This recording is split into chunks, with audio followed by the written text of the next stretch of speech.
어머니, 이제 그만 서명하세요. 그날 아들이 내 손목을 잡았습니다.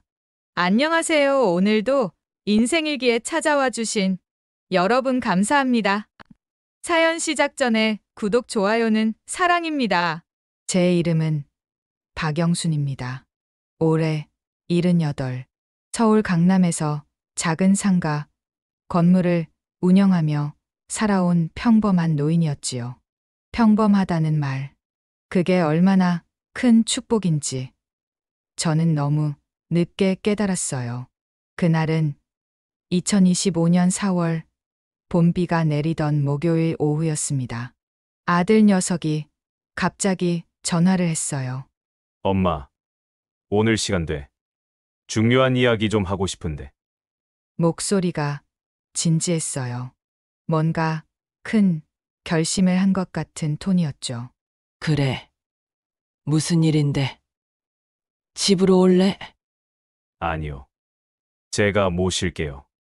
사무실 근처 조용한 카페에서 봬요. 아들 민수는 대기업 부장이에요. 38배 부장 승진. 동기 중에서도 빠른 편이었죠. 며느리 지혜는 초등학교 교사. 착하고 예의 바른 아이였어요. 딸 은주는 의사와 결혼했어요. 35, 백화점에서 명품 판매 일을 하고 있었죠.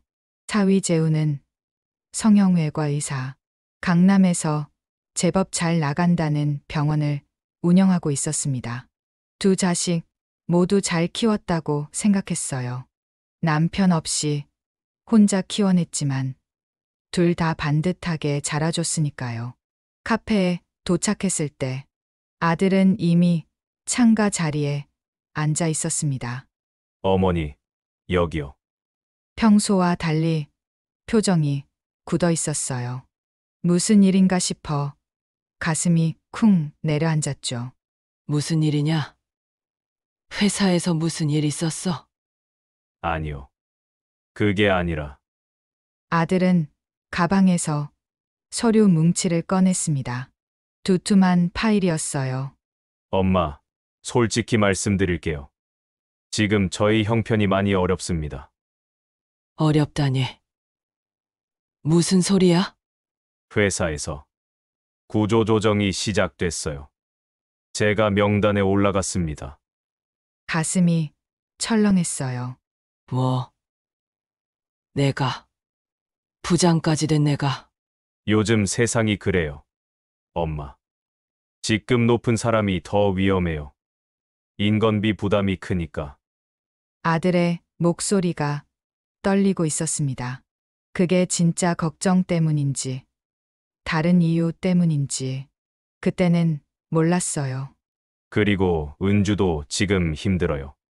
재훈이 병원이 적자래요. 뭐? 병원이 적자. 경쟁이 너무 심해졌대요. 요즘 강남에 성형외과가 얼마나 많은데요. 저는 가슴이 답답해졌습니다. 그래서 엄마한테 무슨 이야기를 하려고 온 거냐? 아들은 잠시 망설이더니 서류를 제 앞으로 밀었습니다. 어머니, 건물 말이에요. 그거 지금 팔면 좋은 값 받을 수 있어요. 뭐? 재개발 구역이잖아요. 지금이 최고가예요. 조합에서도 매입 의사 밝혔고요. 제 머릿속이 하얘졌습니다. 그 건물은 제 평생이었어요. 남편이 돌아가시고 뼈 빠지게 일해서 장만한 작은 상가 건물. 월세 받아서 생활하고 자식들 대학 보내고 결혼 자금도 거기서 나왔어요. 민수야. 그 건물은 엄마, 지금 안 팔면 늦어요. 재개발 지연되면 값 떨어져요. 그래도 그건 엄마가 살 집이고 노후 자금인데. 그러니까 지금 파는 거예요. 현금 확보해서 안전하게 관리하는 거죠. 아들의 눈빛이 이상하게 빛났어요. 그래서 이 서류에 서명만 해주시면 돼요. 무슨 서류인데? 건물 매매 위임장이요. 제가 대신 처리해 드릴게요. 어머니 몸도 불편하시잖아요. 저는 서류를 받아들었습니다. 복잡한 한자와 법률 용어들. 읽어도 무슨 말인지 잘 모르겠더군요. 민수야, 이거 너무 급하게 하는 거 아니냐? 엄마, 지금 이 타이밍이에요. 조합에서 기다려주는 것도 이번 주까지래요. 그때였어요. 카페 문이 열리며 딸 은주가 들어왔습니다. 엄마, 오빠, 은주야, 너도 왔구나. 딸은 제 옆에 앉더니 형을 한 번 쳐다봤어요. 그 눈빛. 지금 생각하면 모든 게 짜여진 각본이었습니다. 엄마, 오빠 말이 맞아요. 지금 파는 게 좋아요. 은주야, 너까지. 엄마, 우리 걱정되잖아요. 엄마 혼자 건물 관리하시는 것도 힘드시고 아니야. 관리 회사가 다 해주는데. 그게 아니라요. 딸이 제 손을 잡았습니다. 엄마, 요즘 깜빡깜빡 하시잖아요. 뭐, 지난번에도 가스불 끄는 거 잊으셨잖아요. 저희가 얼마나 놀랐는데요. 가스불. 맞아요. 한 번 그런 적 있었어요. 그런데 그게 뭐가 대수라고. 은주야. 그건 누구나 할 수 있는 실수잖아. 엄마, 병원 한번 가보세요. 건강검진 겸해서요. 건강검진. 나 멀쩡한데 무슨. 엄마! 딸의 목소리가 갑자기 커졌어요. 지금 우리가 엄마 걱정해서 하는 말이에요. 왜 그렇게 고집 부리세요? 저는 그제야 알았습니다. 뭔가 잘못됐다는 걸. 얘들아. 너희들 지금 뭐 하는 거냐? 어머니, 아들이 펜을 제 손에 쥐어줬어요. 그냥 서명만 해주세요. 복잡하게 생각하지 마시고요. 민수야. 엄마가 바보냐? 이게 뭔지도 모르고 서명을 해? 엄마, 지금 우리 시간 없어요. 시간이 없다니. 그게 무슨. 엄마, 제발 좀 협조해주세요. 아들이 소리쳤습니다. 카페 안 사람들이 우리를 쳐다봤어요.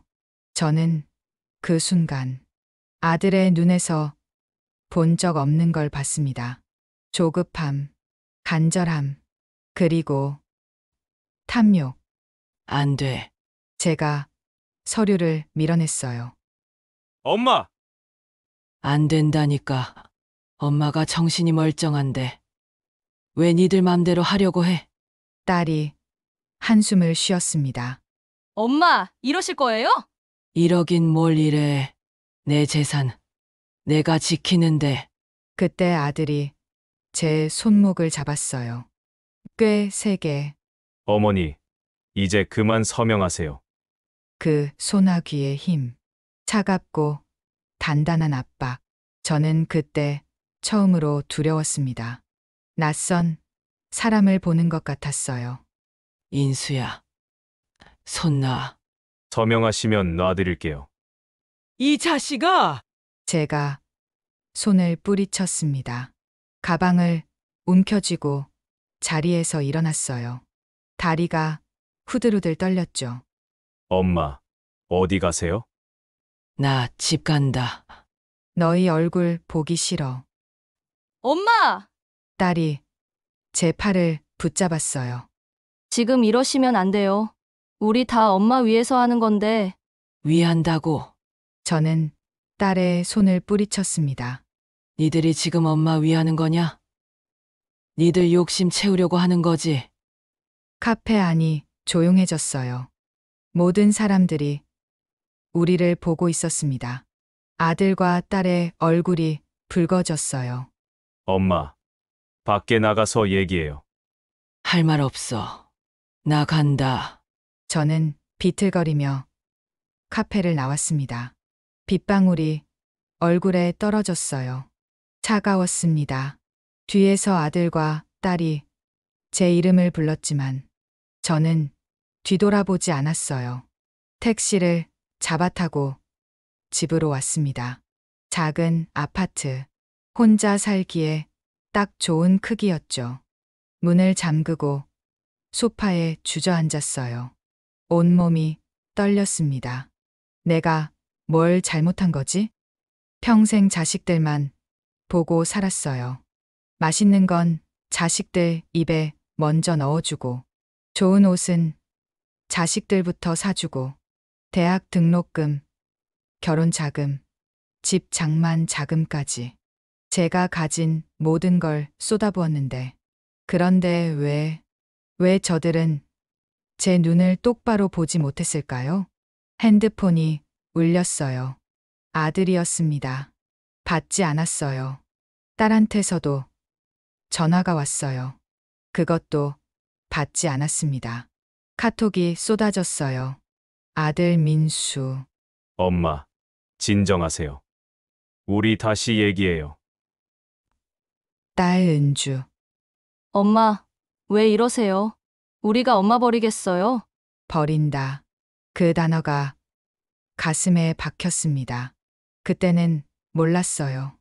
그게 예고였다는 걸. 며칠이 지났습니다. 아들과 딸은 번갈아 가며 전화했어요. 처음엔 달래듯이, 나중엔 짜증 섞인 목소리로. 엄마, 언제까지 삐져 계실 거예요? 엄마, 우리 다 같이 잘 살자고 하는 건데. 저는 대답하지 않았습니다. 그러다 일주일쯤 지났을까요? 초인종이 울렸어요. 문을 열자 아들과 며느리가 서 있었습니다. 어머니, 오랜만이에요. 며느리 지혜는 밝게 웃고 있었어요. 들어와. 거실 소파에 앉히고 차를 내왔습니다. 어머니, 그동안 오해 있었던 것 같아요. 며느리가 부드럽게 말했어요. 오빠가 너무 급하게 말씀드려서 어머니가 놀라신 것 같아요. 그래. 저희는 정말 어머니 생각해서 한 말이었어요. 건물 팔아서 안전하게 관리하고 어머니 편하게 사시라고요. 말은 그럴듯했어요. 그래서 오늘은 병원 예약해 왔어요. 병원. 네, 건강검진이요. 종합검진 받으세요. 저희가 예약 다 해놨어요. 아니. 나 멀쩡한데 무슨 검진을. 어머니, 나이 드시면 정기검진 받아야 해요. 저희가 효도하는 거예요. 아들도 거들었어요. 엄마, 한 번만 가보세요. 그냥 검사만 받고 오는 거예요. 왠지 모를 불안감이 밀려왔습니다. 하지만 거절할 명분이 없었어요. 알았다. 가볼게. 감사합니다. 어머니, 차 밖에 대기하고 있어요. 우리는 병원으로 향했습니다. 강남의 큰 종합병원이었어요. 신경과 어머니, 여기에요. 신경과. 종합검진인데 왜 신경과부터 가는 거지? 진료실에 들어갔어요. 50대로 보이는 남자 의사가 앉아 있었습니다. 박영수님 맞으세요? 네. 보호자분들은 밖에서 잠시만 기다려주세요. 아들과 며느리가 나갔어요. 의사는 몇 가지 질문을 했습니다. 오늘 날짜가 어떻게 되죠? 4월 17일이요. 여기가 어디죠? 강남 세브란스 병원이요. 아침에 뭐 드셨어요?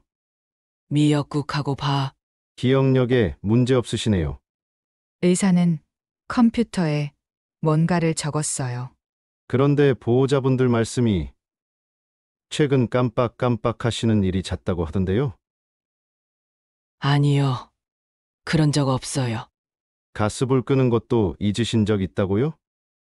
그건 한 번 실수한 거예요. 지갑을 잃어버리신 적은요? 없어요. 약속 시간을 까먹으신 적은요? 그것도 없고요. 의사는 잠시 저를 쳐다보더니 다시 모니터를 봤어요. 일단 MRI 검사 한번 해보시죠. MRI요? 왜요? 정밀 검사가 필요할 것 같아서요. 가슴이 답답했습니다. 뭔가 이상했어요. 검사를 마치고 며칠 후 결과를 듣기 위해 다시 병원에 갔습니다. 이번엔 아들, 딸, 사위까지 모두 함께 왔어요. 왜 이렇게 다 왔어? 어머니 결과 듣는 건데 당연히 와야죠. 진료실에 들어갔어요. 의사는 MRI 사진을 모니터에 띄워놓고 심각한 표정으로 말했습니다. 보호자분들, 각오하셔야겠습니다. 그 한마디에 제 인생이 송두리째 흔들리기 시작했습니다. 어머니는 알츠하이머 초기입니다. 의사의 입에서 나온 그 한마디가 제 세계를 산산조각 냈습니다. 뭐라고요? 제 목소리가 떨렸어요. 의사는 MRI 사진을 가리키며 말했습니다. 여기 보시면 해마 부분이 위축되어 있어요. 전두엽도 마찬가지고요. 아니, 그게 무슨... 어머니, 진정하세요. 아들이 제 어깨를 잡았어요. 진정하라고? 지금 저보고 진정하라고? 의사 선생님, 그럼 치료는 어떻게 해야 하나요? 며느리가 물었습니다. 초기라서 약물 치료를 시작하면 진행을 늦출 수 있어요. 하지만 의사는 잠시 말을 멈췄어요. 완치는 어렵습니다. 계속 관리가 필요하고요. 얼마나 진행된 건가요? 사위 재훈이 물었어요. 의사끼리 통하는 게 있는지. 둘은 눈빛을 주고받았습니다. 지금 당장은 일상생활에 큰 문제 없어요. 하지만 혼자 계시면 위험할 수 있습니다. 위험하다니요. 가스불, 전기, 외출, 사고 위험이 있어요. 보호자가 항상 곁에 계셔야 합니다. 저는 그들의 대화를 멍하니 듣고만 있었어요. 마치 제가 아닌 다른 사람 이야기 같았습니다. 알츠하이머? 나를? 잘못 본 거 아닙니까? 제가 소리쳤어요. 나 멀쩡한데요. 아침에 뭐 먹었는지도 기억하고 오늘 날짜도 알고. 어머니, 진정하세요. 딸이 제 팔을 붙잡았습니다. 초기라서 그래요. 아직은 괜찮아 보이는 거예요. 아니야. 나 정말 괜찮단 말이야. 제 목소리가 울음처럼 떨렸어요. 의사는 동정 어린 눈으로 저를 봤습니다. 환자분들 대부분 처음엔 인정하기 힘들어 하세요. 하지만 받아들이시는 게 좋습니다. 받아들이라고? 70평생 건강하게 살아온 내가 갑자기 치매 환자가 됐다고? 진단서 발급해 드릴게요. 보호자분들, 잠시 상담실로 오시겠어요? 의사가 일어섰어요. 아들과 딸, 사위가 따라 나갔습니다. 저는 혼자 진료실에 남았어요. 하얀 벽, 소독약 냄새, 멀리서 들리는 환자들의 신음소리. 모든 게 비현실적이었습니다. 한참 뒤 아들이 다시 들어왔어요. 엄마, 가요. 인수야. 엄마, 괜찮아요. 우리가 다 도와드릴게요. 아들의 목소리는 다정했어요. 하지만 그 눈빛은 달랐습니다. 뭔가 계획을 세운 사람의 눈빛이었어요. 그날 이후 제 삶은 하루하루 무너져 내렸습니다. 아들과 딸이 번갈아 가며 저를 찾아왔어요. 엄마, 약 드셨어요? 엄마, 오늘 뭐 하셨어요? 엄마, 가스불 확인하셨죠? 마치 어린아이 다루듯이. 나 혼자 할 수 있어. 엄마, 의사 선생님이 그러는데 혼자 있으면 위험하대요. 위험하긴 뭐가 위험해. 하지만 제 항변은 먹히지 않았어요. 일주일쯤 지났을까요? 아들이 또 서류를 들고 왔습니다. 엄마, 이거 좀 보세요. 또 뭔데? 건물 관리를 제가 맡으려고요. 엄마 상태로는 직접 관리하시기 힘드시잖아요. 내가 직접 관리하는 거 없어. 관리 회사가 다 해. 그래도 중요한 결정은 엄마가 하셔야 하는데, 지금은. 아들은 말을 흐렸어요. 지금은 뭐? 엄마, 판단력이 흐려질 수 있잖아요. 가슴이 내려앉았습니다. 민수야. 엄마 정신 멀쩡해. 엄마, 의사 선생님 진단서 있어요. 법적으로도. 법적으로? 저는 서류를 낚아챘습니다. 재산관리 위임장. 이게 뭐야? 엄마, 재산을 제가 대신 관리하겠다는 거예요. 엄마 위에서예요. 위에서? 제 손이 떨렸어요. 엄마 재산 지키려면 이렇게 해야 해요. 나중에 사기라도 당하시면 어떻게 해요? 아들의 말은 그럴듯했어요. 하지만 제 본능이 소리쳤습니다. 안 돼. 절대 안 돼. 민수야. 엄마 아직 멀쩡해. 이런 거 필요 없어. 엄마! 아들의 목소리가 높아졌어요. 지금 엄마가 멀쩡하다고요? 엄마, 어제 전화했을 때 같은 말 3번 하셨어요. 뭐, 가스불도 3번이나 확인하러 가셨다고요. 그건. 맞아요. 어제 뭔가 불안해서 가스레인지를 계속 확인했어요. 하지만 그게 뭐 어때서요? 엄마, 이제 인정하세요. 엄마는 아프세요. 아들의 말이 비수처럼 꽂혔습니다. 아들아. 서명하세요. 엄마 위에서. 펜이 제 손에 쥐어졌어요. 저는 그 펜을 바라보며 한참을 생각했습니다. 내가 정말 아픈 걸까? 내 판단이 정말 흐려진 걸까? 의심이 파도처럼 밀려왔어요. 알았어. 제 손이 서류 위로 향했습니다. 사인을 하는 순간 뭔가 중요한 걸 잃어버리는 기분이었어요. 하지만 이미 늦었습니다. 그날부터 모든 게 달라졌어요. 건물 월세가 제 통장이 아닌 아들 통장으로 들어가기 시작했습니다. 엄마, 이게 더 안전해요. 제가 관리해서 엄마 생활비 드릴게요. 예금도, 주식도, 모든 게 아들 명의로 바뀌어 갔어요. 법적 보호 조치예요. 엄마, 딸도 한몫했습니다.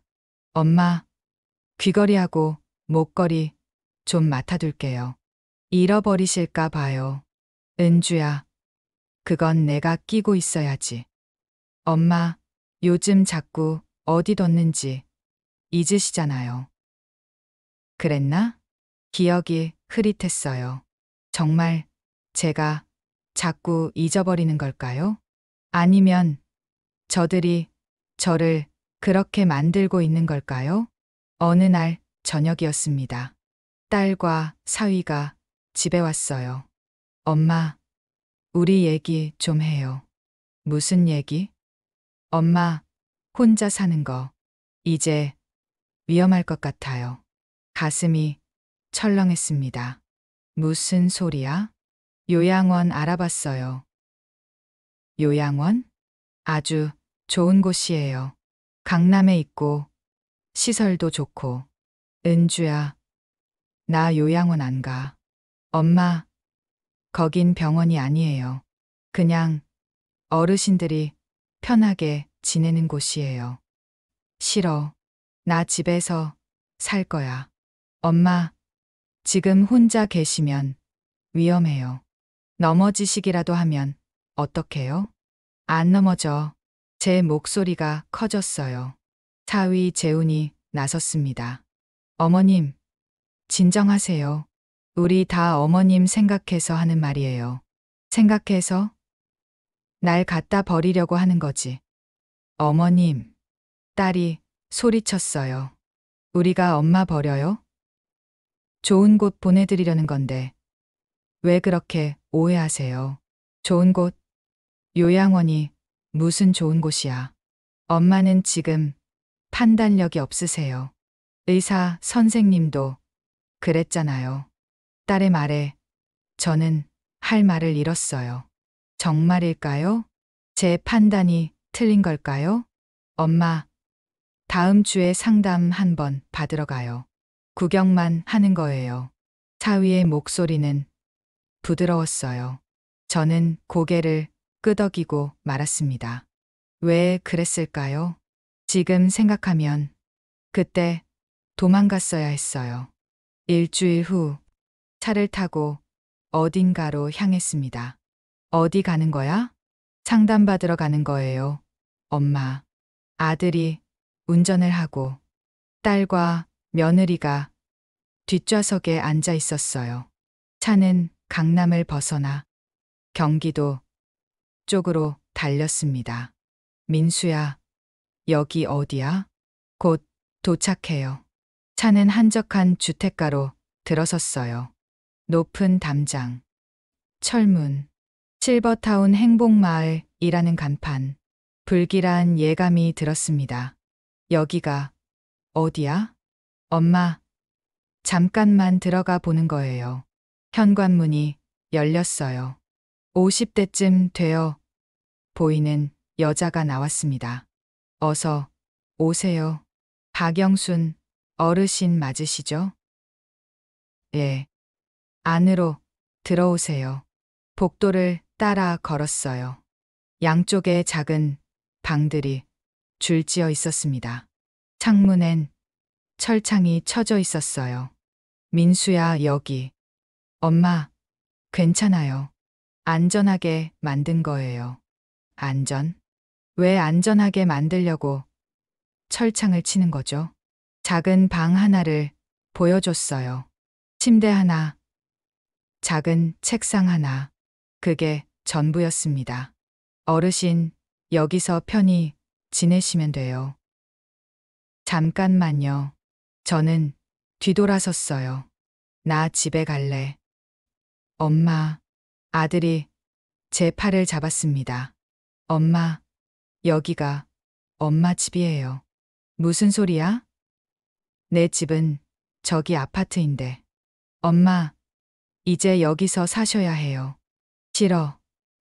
나 안 살아. 제가 소리쳤어요.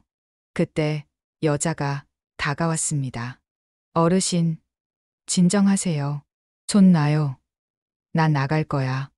어르신, 이러시면 안 돼요. 여자의 소나귀가 제 팔을 꽉 잡았어요. 민수야, 은주야, 아들과 딸을 불렀습니다. 하지만 둘은 그저 안타까운 표정으로 저를 바라볼 뿐이었어요. 엄마, 여기가 제일 좋아요. 우리도 자주 올게요. 이 자식들아. 제가 소리쳤지만 이미 아들과 딸은 돌아서고 있었습니다. 안 돼. 나 집에 갈 거야. 여자가 저를 방 안으로 밀어 넣었어요. 쾅. 문이 닫혔습니다. 찰칵. 바깥에서 잠그는 소리가 들렸어요. 문 열어요. 나 나가게. 문을 두드렸지만 아무도 대답하지 않았습니다. 저는 그 작은 방 바닥에 주저앉았어요. 그리고 그제야 깨달았습니다. 제가 버려졌다는 것을. 제 자식들 손에. 첫날 밤 저는 한숨도 자지 못했습니다. 낯선 천장, 소독약 냄새, 복도에서 들려오는 누군가의 신음소리. 이게 정말 현실일까요? 새벽 5시. 형광등이 갑자기 켜졌어요. 어르신들, 기상 시간입니다. 확성기에서 여자 목소리가 울려 퍼졌습니다. 문이 열렸어요. 박영순 어르신, 세면하러 나오세요. 젊은 남자 직원이었어요. 야, 혼자 할 수 있어요. 규칙이에요. 모든 분들 단체로 움직이셔야 해요. 복도로 나갔습니다. 줄지어 선 노인들. 어떤 분은 휠체어에 앉아 있었고 어떤 분은 멍하니 벽만 쳐다보고 있었어요. 나는 이 사람들과 달라. 제 마음속으로 외쳤습니다. 나는 정상이야. 나는 멀쩡하다고. 아침 식사 시간. 큰 식당에 노인들이 모였어요. 자, 어르신들 식사하세요. 쟁반에 담긴 밥과 국. 맛도 없고 차갑고 이거 다시 데워주세요. 제가 말했어요. 어르신, 그냥 드세요. 늦으면 치워요. 아니, 이렇게 차가운 걸 어떻게. 다른 분들은 다 잘 드시는데 왜 유독 어르신만 그러세요? 직원의 목소리에 짜증이 묻어났어요. 저는 더 이상 말하지 못했습니다. 옆에 계신 할머니가 제게 속삭였어요. 그냥 드셔요. 여기서 반항하면 더 힘들어져요. 예, 여긴 그런 곳이에요. 할머니의 눈빛이 텅 비어 있었습니다. 희망도 분노도 없는 눈. 저는 그 눈을 보며 소름이 돋았어요. 나는 저렇게 안 돼. 절대로. 낮 시간. 작은 거실에 노인들이 모여 앉아 있었어요. 텔레비전에서는 트로트가 흘러나왔습니다. 어르신들 같이 노래해요. 직원이 억지로 분위기를 띄웠어요. 하지만 아무도 반응하지 않았습니다. 저는 창문 쪽으로 갔어요. 철창 너머로 보이는 세상. 멀리 아파트들이 보였습니다. 내 집은 어디쯤일까? 문득 눈물이 났어요. 어르신, 왜 우세요? 젊은 여자, 직원이 가까웠습니다. 집에 가고 싶어요. 어르신, 여기가 어르신 집이에요. 아니에요. 내 집은 따로 있어요. 그러시면 안 돼요. 어르신은 여기서 사셔야 해요. 직원의 목소리는 기계적이었어요. 마치 매뉴얼을 읽듯이. 가족들한테 연락 좀 할 수 있나요? 보호자분이 허락하셔야 해요. 내가 전화하는데 무슨 허락이 필요해요? 규칙이에요, 어르신. 규칙. 그 단어가 저를 짓눌렀습니다. 일주일이 지났습니다. 아들도 딸도 오지 않았어요. 전화도 없었습니다. 저는 매일같이 현관문만 바라봤어요. 오늘은 올까? 오늘은 미안하다고 데리러 올까? 하지만 문은 열리지 않았습니다. 어느 날 오후 한 할아버지가 제게 다가왔어요. 새로 오신 분이시죠? 예. 여기 얼마나 되셨어요? 일주일요. 할아버지가 쓸쓸하게 웃었어요. 나는 벌써 2년 됐어요. 2년이요? 처음엔 나도 나가려고 난리 쳤지. 근데 소용없더라고요. 할아버지의 목소리에 체념이 묻어났어요. 가족들이 안 오세요? 6개월에 한 번? 그것도 5분 보고 가지. 어르신도 그럴 거예요. 처음엔 올 거예요. 그러다 점점 뜸해지고 결국엔 안 와요. 아니에요. 우리 애들은 말을 잇지 못했어요. 정말 그럴까요? 우리 애들도 그렇게 될까요? 2주가 지났습니다. 딸 은주가 왔어요. 엄마, 저는 달려가 딸을 껴안았습니다. 은주야, 나 데려가 줘. 응? 엄마 집에 갈래. 엄마, 여기가 편하잖아요. 편하긴 뭐가 편해. 여기 감옥 같아. 엄마, 목소리 낮추세요. 딸이 주위를 둘러봤어요. 직원들이 우리를 쳐다보고 있었습니다. 은주야, 제발. 나 진짜 멀쩡해. 나 집에서 살 수 있어. 엄마는 혼자 못 사세요. 왜? 내가 뭘 못한다는 거야? 엄마, 의사 선생님이 그랬잖아요. 판단력이 떨어진다고. 또 그 말이었어요. 판단력. 그 한마디가 저를 무능력자로 만들어버렸습니다. 엄마, 여기서 편히 계세요. 우리 자주 올게요. 자주? 2주 만에 온 거 가지고 자주라고 해? 딸의 얼굴이 굳었어요. 엄마, 우리도 바빠요. 회사 일도 있고 바쁘면 엄마는 버려도 되는 거야? 버리다니요. 우리가 이렇게 좋은 곳에 모셔놨잖아요. 딸의 목소리가 높아졌어요. 좋은 곳? 철창 쳐진 여기가? 엄마, 그건 안전을 위해서. 안전? 날 가두는 게 안전이야? 우리 모녀는 서로를 노려봤습니다. 딸이 한숨을 쉬었어요. 엄마, 저 이제 가봐야 해요. 은주야, 다음에 또 올게요. 딸은 돌아서서 걸어갔습니다. 저는 그 뒷모습을 바라보며 소리쳤어요. 은주야, 제발 엄마 데려가줘. 하지만 딸은 뒤돌아보지 않았어요. 철문이 닫혔습니다. 그 소리가 제 심장에 못을 박는 것 같았어요. 그날 밤, 저는 방 바닥에 주저앉아 울었습니다. 소리 내서 울지는 못했어요. 그저 눈물만 주르륵 흘렀습니다. 왜 이렇게 됐을까? 내가 뭘 잘못한 거지?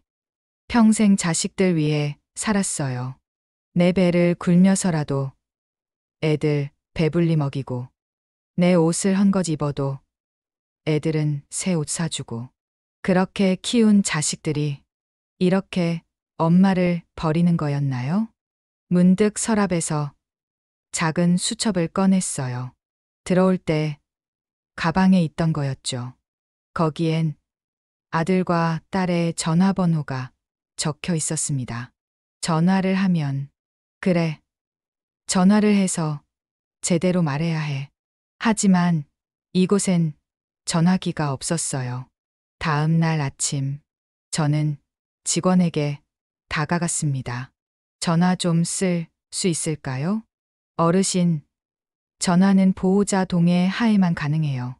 내가 내 자식한테 전화하는데 무슨 동의가 필요해요? 규칙이에요. 또 규칙이었어요. 그럼 보호자한테 물어봐 주세요. 이번 주 상담 때 말씀드릴게요. 이번 주? 그게 언제인데? 화요일이요. 오늘이 금요일. 4일을 더 기다려야 한다는 말이었어요. 저는 주먹을 쥐었습니다. 참아야 했어요. 폭발하면 안 됐습니다. 진정해, 박영순. 진정하라고. 화요일이 왔습니다. 상담실에 아들과 며느리가 왔어요. 어머니, 어떠세요? 며느리가 밝게 웃으며 물었습니다. 어떠긴. 답답해 죽겠어요. 어머니, 적응하시면 괜찮으실 거예요. 적응? 내가 왜 이런데 적응해야 해? 아들이 입을 열었어요. 엄마, 직원들한테 들었어요. 엄마가 자꾸 나가겠다고 한다고요. 당연하지. 나 나가야 해. 엄마, 그러시면 안 돼요. 왜 안 돼? 엄마는 지금 치료가 필요해요. 치료? 내가 무슨 병이 있다고? 엄마, 알츠하이머요. 아들의 말에 제가 소리쳤습니다. 나 알츠하이머 아니야. 의사가 잘못 본 거라고. 엄마, MRI 결과도 있어요. 진단서도 있고요. 그건 잘못된 거야. 며느리가 동정 어린 눈으로 저를 봤어요. 어머니, 환자분들이 다 그러세요. 자기는 정상이라고요. 환자, 제가 환자라고요? 나는 환자 아니에요. 어머니, 진정하세요. 직원이 다가왔어요. 상담 시간 끝났어요. 아직 할 말 있어요. 다음에 하세요. 직원이 제 팔을 잡았습니다. 손 떼요. 어르신, 이러시면 약 드셔야 해요. 약? 무슨 약? 민수야, 은주야. 저는 자식들을 불렀어요. 하지만 둘은 이미 상담실을 나가고 있었습니다. 안 돼. 나 할 말 있어. 직원이 저를 끌고 갔어요. 작은 방으로. 어르신, 진정제 한 알 드세요. 싫어요. 어르신. 직원 2명이 저를 붙잡았습니다. 그리고 입에 약을 밀어 넣었어요. 물을 억지로 먹였습니다. 삼키세요. 저는 어쩔 수 없이 삼켰어요. 잠시 후 머리가 멍해지기 시작했습니다. 몸에 힘이 빠졌어요. 자, 방으로 가서 쉬세요. 비틀거리며 방으로 걸어갔습니다. 침대에 쓰러졌어요. 의식이 흐려졌습니다. 그리고 깊은 어둠 속으로 빠져들었어요. 한 달이 지났습니다. 저는 점점 말이 없어졌어요. 항변해도 소용없다는 걸 알았으니까요. 그저 하루하루를 견딜 뿐이었습니다. 아침에 눈 떠서 식사하고 텔레비전 보고 잠들고 같은 일상의 반복. 제 영혼이 조금씩 죽어가는 게 느껴졌어요. 어느 날 오후 복도를 걷다가 거울을 봤습니다. 거기 비친 제 모습, 푸석한 얼굴, 생기 없는 눈, 구부정한 등. 이게 나? 한 달 전에 제가 아니었어요. 완전히 다른 사람이었습니다. 그때 깨달았어요. 이대로 있다간 진짜 미쳐버리겠구나. 나는 여기서 나가야 해. 반드시. 그날부터 저는 계획을 세우기 시작했습니다. 조용히, 눈에 띄지 않게. 직원들의 근무 시간을 체크했어요. 문이 열리는 시간을 외웠습니다. 비상구 위치도 파악했죠. 나는 나갈 거야. 여기서 빠져나갈 거야. 하지만 혼자서는 불가능했어요. 누군가의 도움이 필요했습니다. 그때 새로운 직원이 들어왔어요. 30대 초반으로 보이는 젊은 여자. 이름은 김지은이었습니다. 다른 직원들과는 달랐어요. 노인들을 대할 때 눈빛이 달랐습니다. 혹시 이 사람이면 도와줄 수 있지 않을까? 저는 조심스럽게 다가갔습니다. 선생님, 네, 어르신, 저 부탁 하나만 해도 될까요? 무슨 부탁이신데요? 저는 주위를 둘러본 뒤 작은 목소리로 말했습니다. 전화 한 통만 할 수 있게 도와주세요. 김지은이 저를 바라봤어요. 그 눈에는 망설임이 있었습니다. 어르신, 그건 제발요. 딱 한 통만이요. 규칙 위반이에요. 알아요. 하지만 저는 그녀의 손을 잡았습니다. 나 여기 있으면 안 돼요. 나 정상이에요. 제발 믿어주세요. 김지은은 한참을 저를 쳐다봤어요. 그리고 작게 고개를 끄덕였습니다. 내일 야간 근무 설 때 오세요. 조용히요. 저는 눈물이 날 것 같았어요. 고맙습니다. 정말 고맙습니다. 다음 날 밤, 모두가 잠든 시간, 저는 조용히 방문을 열고 복도로 나갔습니다. 김지은이 간호사실에서 저를 기다리고 있었어요. 어르신, 여기요. 그녀가 전화기를 건넸습니다. 떨리는 손으로 번호를 눌렀어요. 아들의 번호, 신호음이 울렸습니다. 한 번, 2번, 3번. 여보세요? 아들의 목소리였어요. 민수야. 엄마? 민수야. 엄마야. 나 여기서 나가고 싶어. 엄마, 지금 새벽 2시예요. 알아. 그래도 해야 할 말이 있어서. 엄마, 이제 그만하고 주무세요. 민수야, 제발 엄마 말 좀 들어봐. 엄마, 저 내일 출근해야 해요. 다음에 전화해요. 민수야. 또 전화가 끊겼습니다. 저는 멍하니 수화기를 쥐고 있었어요. 김지은이 조용히 다가와 제 어깨를 토닥였습니다. 어르신, 한 번 더, 한 번만 더 걸어도 될까요? 예. 이번엔 딸의 번호를 눌렀습니다. 여보세요? 은주야. 엄마야. 엄마? 지금 몇 시인데요? 은주야. 엄마 부탁이야. 나 여기서. 엄마. 전화 어떻게 쓰셨어요?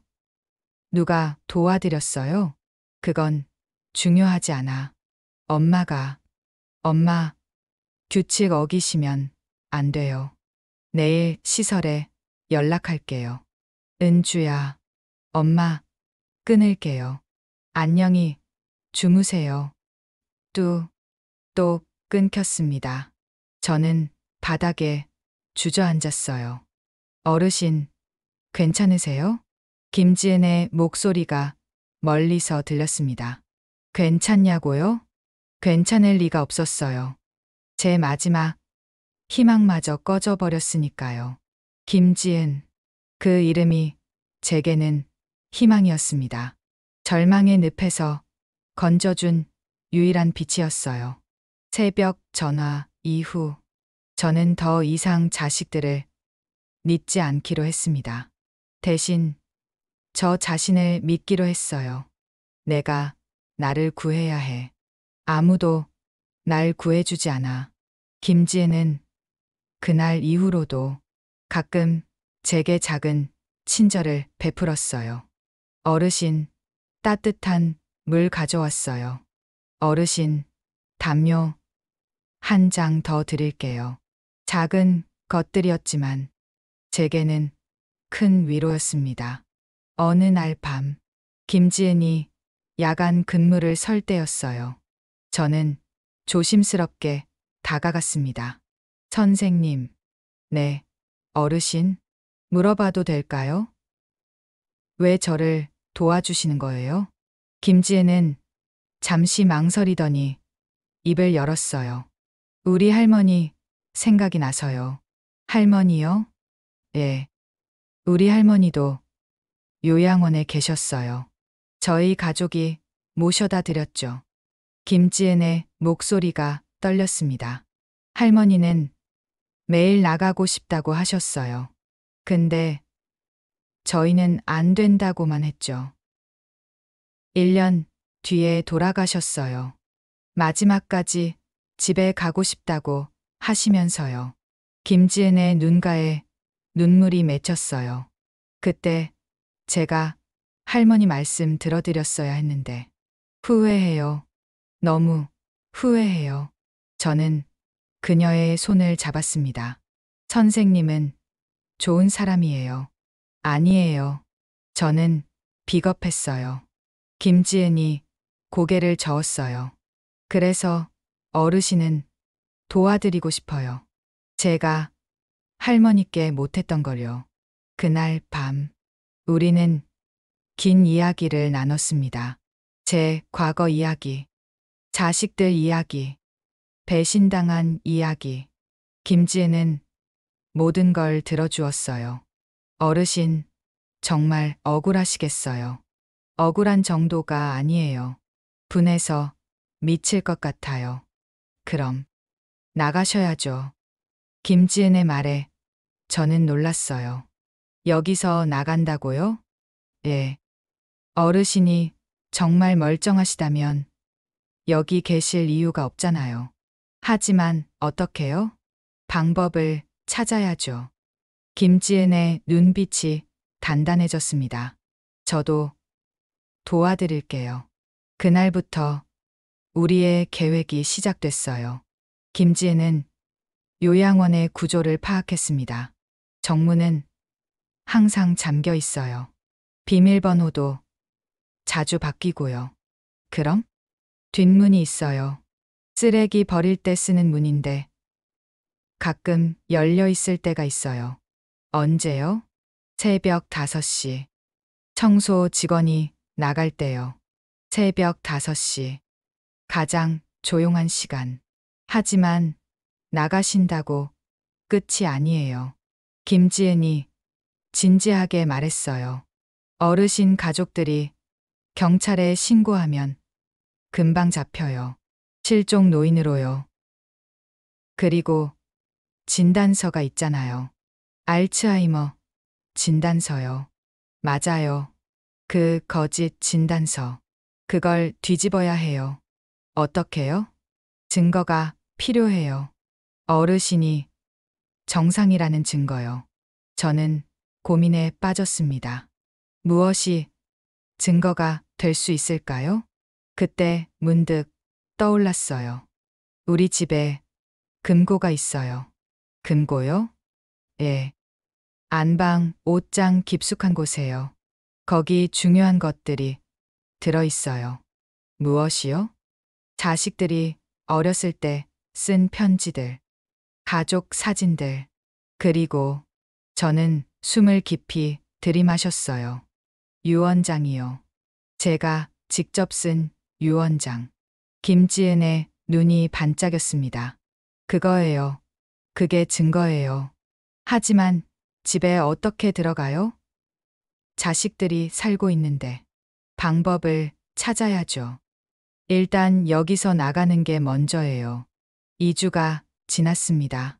저는 완벽한 환자 연기를 했어요. 순종적이고 조용하고 문제 없는 노인. 박영순 어르신, 요즘 많이 안정되셨네요. 원장이 만족스럽게 말했어요. 적응하신 것 같아서 다행입니다. 예. 저는 고개를 숙였습니다. 속으로는 날짜를 세고 있었어요. 이번 주 목요일 새벽. 그때 나간다. 김지은이 청소 직원 스케줄을 확인해뒀어요. 목요일 새벽 5시 10분. 뒷문이 10분간 열려 있다고 했습니다. 10분이면 충분해요, 어르신. 제가 빨리 걸을 수 있을까요? 연습하세요. 매일 복도를 걸으세요. 저는 매일 복도를 걸었어요. 다른 사람들 눈에는 산책처럼 보였겠지만 저는 훈련하고 있었던 거예요. 빨리 걷기. 숨 안 차게 걷기. 목요일이 다가왔습니다. 전날 밤 김지은이 제게 작은 가방을 주었어요. 이거 안에 제 옷 넣어뒀어요. 환자복 입고 나가시면 티나니까요. 고마워요. 그리고 이거요. 김지은이 지폐 몇 장을 건넸습니다. 제 돈이에요. 택시 타세요. 선생님, 눈물이 났어요. 어르신, 우세요. 성공하셔야 해요. 예. 여기 제 전화번호예요. 나가시면 연락하세요. 김지은이 쪽지를 건넸습니다. 선생님, 정말 고마워요. 이 은혜 꼭 갚을게요. 어르신이 자유를 되찾으시는 게 제 은혜를 갚는 거예요. 우리는 꼭 껴안았습니다. 목요일 새벽, 알람도 없이 정확히 4시 50분에 눈이 떠졌어요. 심장이 미친 듯이 뛰었습니다. 드디어다. 조용히 옷을 갈아입었어요. 김지은이 준 검은 바지와 점퍼, 가방을 메고 방문을 살짝 열었습니다. 복도는 조용했어요. 5시. 멀리서 청소 직원이 보였습니다. 큰 쓰레기 봉투를 들고 뒷문으로 향하고 있었어요. 찰칵. 문이 열리는 소리. 저는 숨을 죽이고 기다렸습니다. 청소 직원이 밖으로 나갔어요. 문이 천천히 닫히고 있었습니다. 지금이야. 저는 뛰었습니다. 70대 노인이 뛰는 게 얼마나 위험한지 알면서도 저는 필사적으로 달렸어요. 다리가 후들거렸어요. 숨이 가빴습니다. 하지만 멈출 수 없었어요. 문이 거의 닫히려는 순간 제 손이 문틈을 잡았습니다. 헉, 헉, 숨을 몰아쉬며 문을 밀었어요. 그리고 밖으로 나갔습니다. 차가운 새벽 공기, 자유의 공기였어요. 저는 뒤돌아보지 않고 골목으로 달렸습니다. 얼마나 달렸을까요? 다리에 힘이 풀려 넘어질 뻔했어요. 전봇대를 붙잡고 숨을 골랐습니다. 성공했어. 야, 나왔어. 눈물이 주르륵 흘렀어요. 하지만 울고 있을 때가 아니었어요. 곧 아침이 되면 제가 없어진 걸 알아챌 거예요. 저는 큰 길로 나가 택시를 잡았습니다. 할머니, 어디 가세요? 서울역이요. 예, 서울역. 사람 많은 곳. 일단 거기서 생각을 정리하려고 했어요. 택시 안에서 창밖을 봤습니다. 해가 떠오르고 있었어요. 새벽의 붉은 빛. 그 빛이 제게는 희망처럼 보였습니다. 서울역에 도착했어요. 사람들이 바삐 오가고 있었습니다. 저는 구석 벤치에 앉아 김지은에게 전화를 걸었어요. 여보세요? 선생님, 저예요. 어르신, 성공하셨어요? 예. 나왔어요. 다행이다. 정말 다행이에요. 김지은의 목소리에 안도가 묻어났어요. 그런데 어르신, 지금 어디세요? 서울역이요. 거기서 움직이지 마세요. 제가 퇴근하고 갈게요. 아니에요. 선생님한테 피해 끼칠 수 없어요. 어르신, 선생님, 정말 고마웠어요. 선생님, 은혜 평생 잊지 않을게요. 어르신, 저 이제 제 길 찾아갈게요. 저는 전화를 끊었습니다. 그리고 생각했어요. 이제 뭘 해야 하지? 집에 가야 하는데 자식들이 있어요. 경찰에 신고하면 진단서 때문에 다시 끌려갈 거예요. 변호사를 찾아가야 할까요? 하지만 돈이 없어요. 모든 재산이 자식들 손에 있으니까요. 저는 한참을 고민했습니다. 그러다 문득 떠올랐어요. 법률구조공단. 텔레비전에서 본 적이 있어요. 무료로 법률 상담해주는 곳이라고. 저는 역 안 안내소에서 물어봤습니다. 법률구조공단이 어디 있나요? 서초동에 있어요. 주소를 받아 적었어요. 몇 시간 후, 저는 법률구조공단 앞에 서 있었습니다. 떨리는 손으로 문을 열었어요. 어떻게 오셨어요? 젊은 직원이 물었습니다. 상담 받고 싶어서요. 네. 잠시만 기다리세요. 대기실에 앉아 있었어요. 다른 사람들도 있었습니다. 모두 힘들어 보이는 얼굴들이었어요. 박영수님, 제 이름이 불렸습니다. 상담실로 들어갔어요. 30대 여자 변호사가 앉아 있었습니다. 안녕하세요. 앉으세요. 예. 무슨 일로 오셨어요? 저는 숨을 깊이 들이마셨어요. 그리고 모든 이야기를 쏟아냈습니다. 자식들의 배신, 거짓, 진단서, 강제 입원, 재산 강탈, 모든 것을요. 변호사는 심각한 표정으로 듣고 있었어요. 증거가 있으세요? 유언장이 있어요. 제가 직접 쓴 거요. 어디 있는데요? 집에 숨겨뒀어요. 그 집에 지금 누가 살아요? 아들이요. 변호사가 한숨을 쉬었어요. 어르신, 솔직히 말씀드리면 이거 쉽지 않아요. 진단서가 있으면 어르신 말을 안 믿어요. 법원도 마찬가지고요. 그럼 저는 어떻게요? 증거를 확보하셔야 해요. 유언장을 가져오셔야 해요. 어떻게요? 집에 들어가셔야죠. 하지만 아들이 몰래요. 변호사가 단호하게 말했어요. 들키지 않게 들어가서 유언장을 가지고 나오세요. 그게 유일한 방법이에요. 저는 막막했어요. 집에 몰래 들어간다고요? 할 수 있으세요? 변호사가 물었습니다. 저는 떨리는 목소리로 대답했어요. 해야죠. 해야 해요. 잘 생각하셨어요. 성공하시면 다시 오세요. 그때 정식으로 소송 준비하죠. 예. 저는 상담실을 나왔습니다. 가슴이 두근거렸어요. 집대에 들어간다. 내 집에 내가 도둑처럼 들어가야 한다니. 서글펐지만 달리 방법이 없었어요. 며칠을 준비했습니다. 김지은에게 다시 연락했어요. 선생님, 도와주실 수 있나요? 뭐요? 집에 들어가야 해요. 유언장을 가져와야 해요.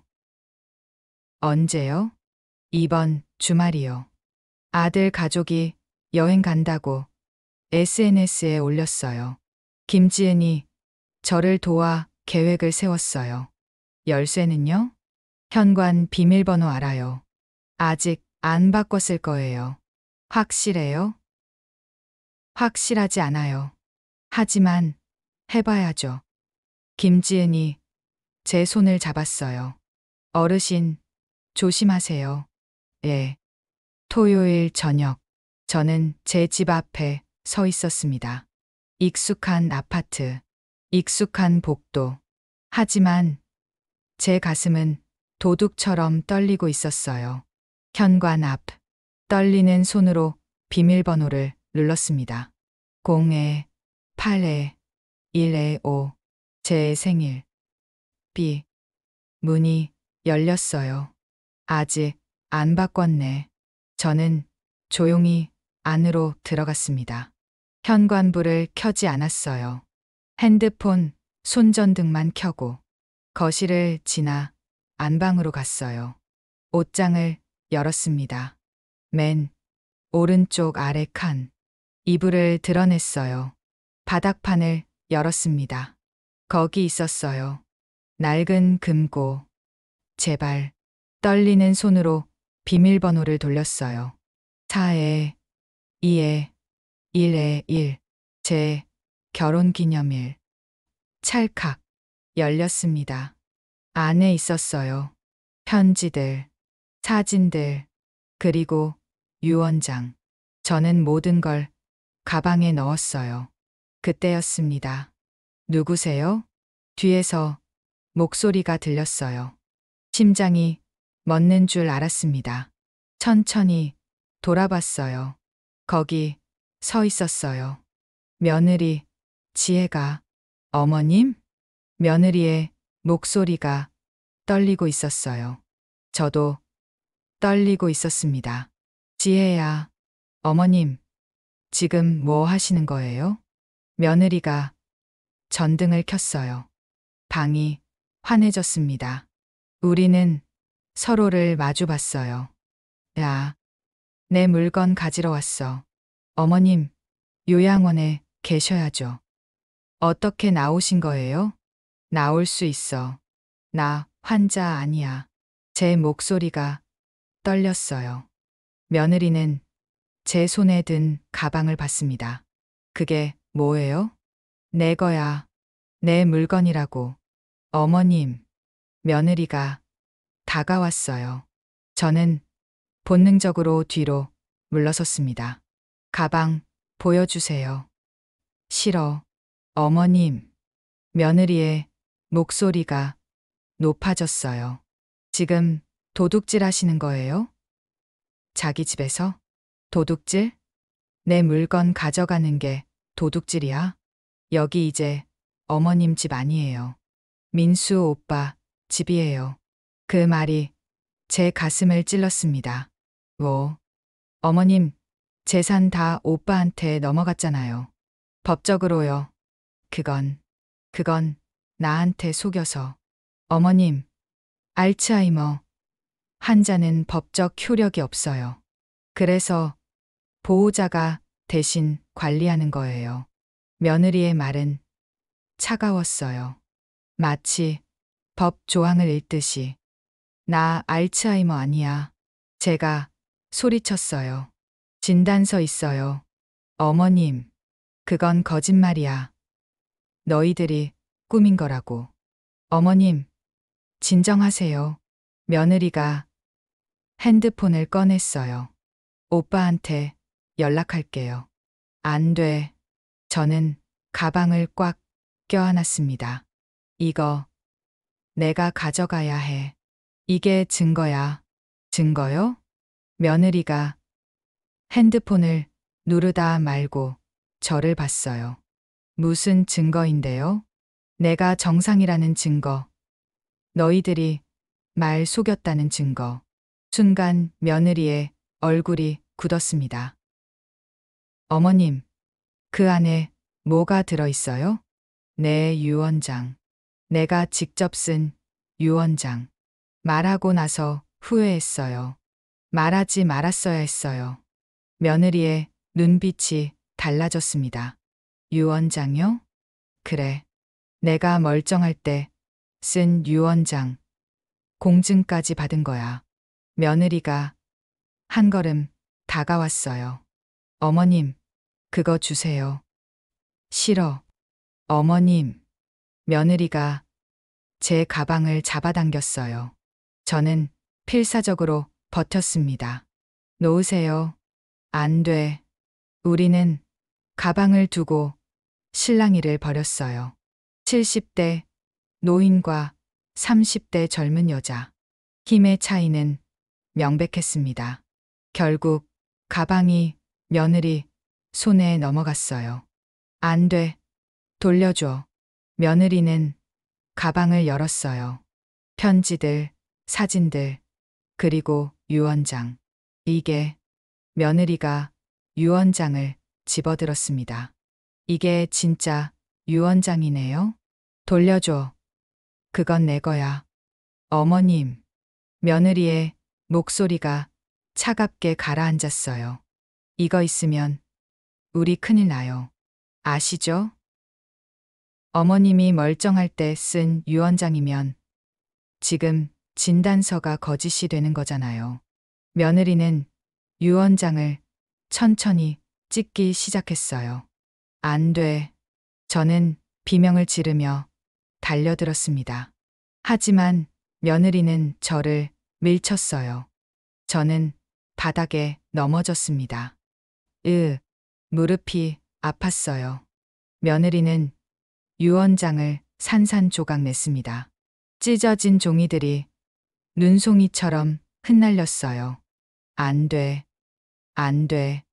저는 바닥을 기며 종이 조각들을 모았어요. 하지만 이미 늦었습니다. 복원할 수 없을 만큼 찢어져 있었어요. 어머님, 죄송해요. 며느리의 목소리엔 미안함이 없었어요. 하지만 우리 가족 지켜야 하잖아요. 가족? 저는 며느리를 올려다봤어요. 나도 가족이었어.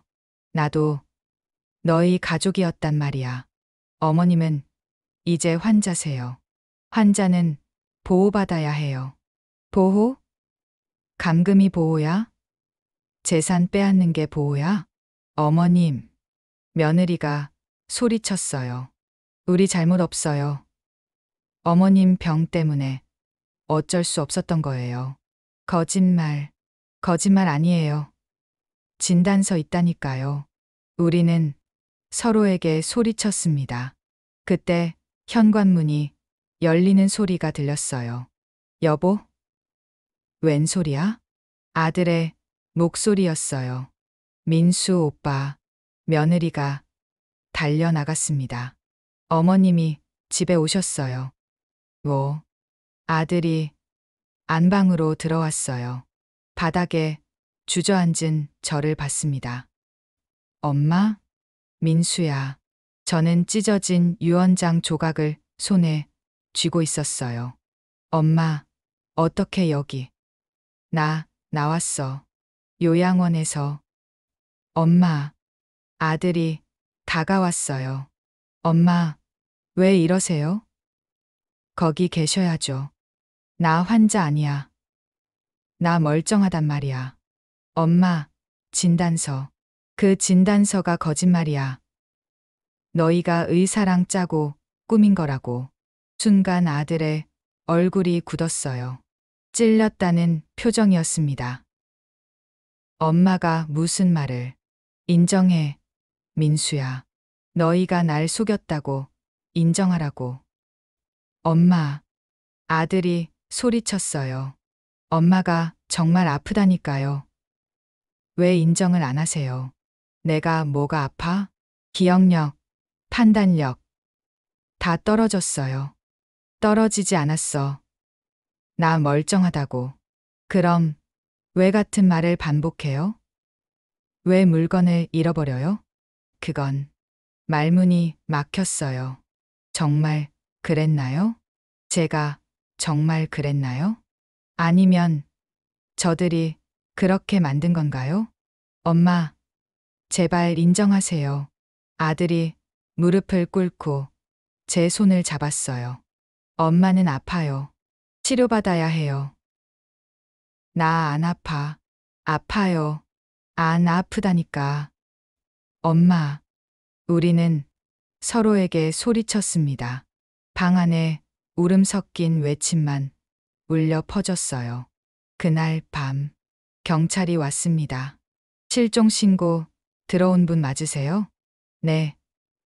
저희 어머니세요. 아들이 대답했어요. 요양원에서 나오신 거죠? 예. 알츠하이머 환자세요. 진단서 여기 있습니다. 경찰이 진단서를 봤어요. 그리고 저를 봤습니다. 할머니, 괜찮으세요? 나 집에 있고 싶어요. 할머니, 여기는 할머니 집 아니에요. 경찰의 말에 가슴이 무너졌어요. 보호자분들 모시고 가셔야겠어요. 네, 알겠습니다. 아들과 며느리가 저를 일으켰어요. 가자, 엄마. 싫어. 나 안 가. 하지만 저항할 힘이 없었어요. 저는 끌려가다시피 집을 나왔습니다. 차에 태워졌어요. 창밖으로 제 집이 멀어졌습니다. 그 집은 이제 제 집이 아니었어요. 요양원으로 돌아왔습니다. 원장이 심각한 표정으로 저를 맞았어요. 어르신, 큰일 날 뻔했어요. 다시는 이러시면 안 됩니다. 혼자 나가시면 위험해요. 저는 대답하지 않았어요. 방으로 돌아왔습니다. 익숙한 좁은 방, 작은 침대, 철창. 저는 침대에 누워 천장을 봤어요. 모든 게 끝났습니다. 유언장도 찢어졌어요. 증거도 사라졌어요. 아무도 제 말을 믿어주지 않아요. 눈물이 났습니다. 하지만 소리내어 울지는 않았어요. 그저 조용히 눈물만 흘렀습니다. 3일이 지났습니다. 김지은이 찾아왔어요. 어르신, 그녀의 눈에도 눈물이 맺혀 있었어요. 들었어요. 유언장 찢어졌다고요. 응. 어르신, 포기하시면 안 돼요. 김 선생님, 저는 고개를 저었어요. 이제 됐어. 난 이제 지쳤어. 어르신, 내가 뭘 더 할 수 있겠어? 증거도 없고 아무도 안 믿어주는데. 어르신, 제가 도와드릴게요. 어떻게? 김지은이 제 손을 꽉 잡았어요. 제가 증인이 될게요. 어르신이 정상이시다고 증언할게요. 선생님, 그리고 요양원 CCTV 기록도 있어요. 어르신이 얼마나 멀쩡하신지 다 찍혀 있어요. 하지만 어르신, 아직 안 끝났어요. 제발 포기하지 마세요. 김지은의 목소리가 떨리고 있었어요. 저희 할머니는 포기하셨어요. 그리고 돌아가셨어요. 어르신은 달라야 해요. 그 말이 제 마음을 흔들었습니다. 정말 포기해야 할까요? 아니면 마지막까지 싸워야 할까요? 일주일 후, 김지은이 변호사를 데려왔어요. 법률구조공단에서 만났던 그 변호사였습니다. 어르신, 저 기억하세요? 예. 김지은 씨한테 연락받았어요. 사정 들었습니다. 변호사가 가방에서 서류를 꺼냈어요. 유언장은 찢어졌지만 방법이 있어요. 방법이요? 공증 사무실에 기록이 남아 있어요. 공증 받으셨다면서요? 예. 그 기록을 떼면 돼요. 그게 증거가 될 수 있어요. 희망이 보였습니다. 그리고 김지은 씨가 증인으로 나서겠다고 했어요. 요양원에서의 어르신 상태를 증언하겠다고요. 선생님, 저는 김지은을 봤어요. 그녀가 고개를 끄덕였습니다. 그럼 이제 소송 준비하면 되는 거죠? 예. 하지만 변호사가 심각한 표정을 지었어요. 시간이 걸릴 거예요. 그리고 어렵습니다. 진단서를 뒤집는 게 쉽지 않아요. 그래도 해야죠. 저는 단호하게 말했어요. 이대로 있을 순 없어요. 나 억울해요. 너무 억울하다고요. 알겠습니다. 최선을 다하겠습니다. 6개월이 지났습니다. 재판이 시작됐어요. 법정에 섰습니다. 아들과 딸이 저편에 앉아 있었어요. 우리는 눈도 마주치지 않았습니다. 증인, 나오세요.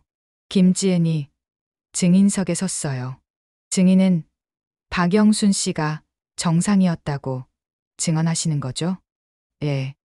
박영순 어르신은 기억력도 멀쩡하시고 판단력도 정상이셨습니다.